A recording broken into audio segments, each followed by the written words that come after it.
My name is Jessica Beck. Right now, I work for All Ears English. I'm a podcast host and I create all of our courses. And I'm also very fortunate to write books for Caves. We're working on a young learner series right now that I'm very proud of. I've been teaching English for a very long time, for maybe 20 years. I've been an IELTS examiner and a university lecturer. I've done everything in ESL.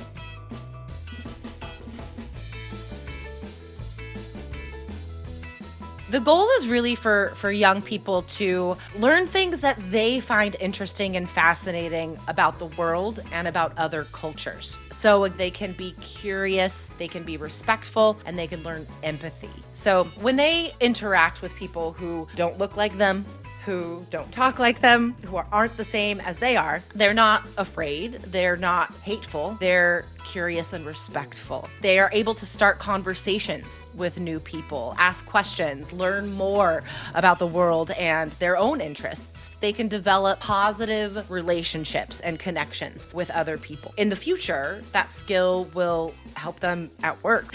In the literal, just finding a job, keeping that job and doing well, performing well and being successful. They'll also just have more options for everything they do in the future, not just work, but how they live, where they live, who they spend their time with, what they do with their energy, with their resources.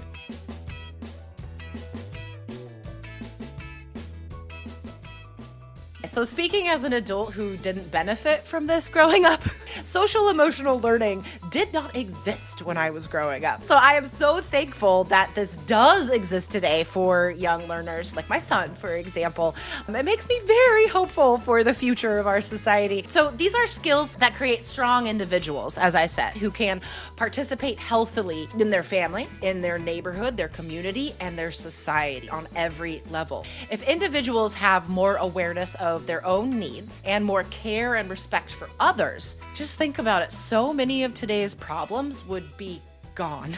Kindness to ourselves, kindness for others. That would solve so much. So what should the teacher do? For good or ill, a lot of kids spend more time with their teacher than they do with their parents these days. The teacher's role is huge.